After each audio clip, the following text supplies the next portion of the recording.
Hey, this is Braden Wiens with Wiens Wagyu, and I want to show you guys what you'll be receiving when you order a chuck roast from our website. First thing you'll notice when you open it up, it'll be frozen solid with dry ice. This is a 2-pound chuck roast. We can see the really good marbling. A chuck roast is my favorite roast. It's got the most marbling, the most flavor.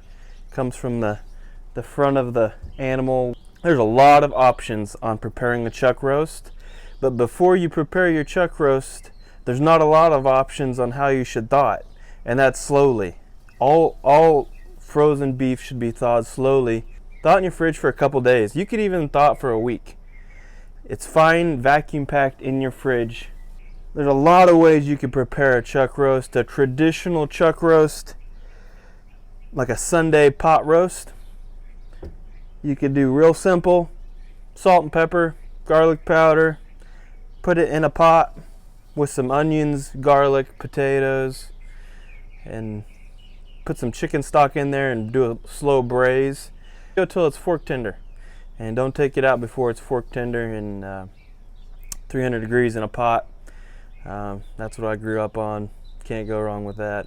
I'm going a little bit more untraditional. I'm gonna go a shredded beef taco. So what I did is, after it was thawed, I covered it in salt, pepper, garlic powder, a little bit of cayenne, cumin, chili powder, vacuum sealed it, put it back in the fridge for 24 hours, let those seasonings and that salt penetrate to the middle. And then I'm gonna smoke it. Actually, I am smoking it right now. Almost exactly like a brisket.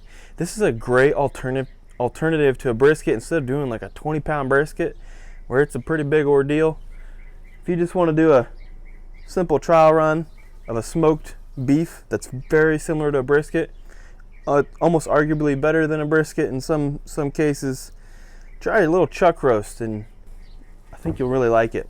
So I'm just doing exactly what I do with a brisket, and that is a low and slow, about 250 degrees indirect heat, and I'm using hickory, letting that smoke till internal temperature is probably 180 degrees, or until that bark sets. I'm not going to go fork tender while it's smoking.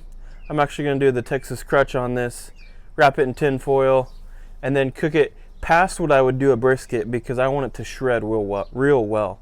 So it'll probably be internal temperature of 205, but really until it shreds with a fork is what I'm going for.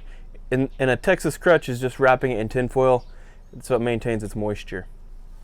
So that's what I'm going to do. We'll take a look at it when I'm done. Here it is while it's smoking. I probably got another hour left on it, but that's what it looks like. So I'm making some really good tacos.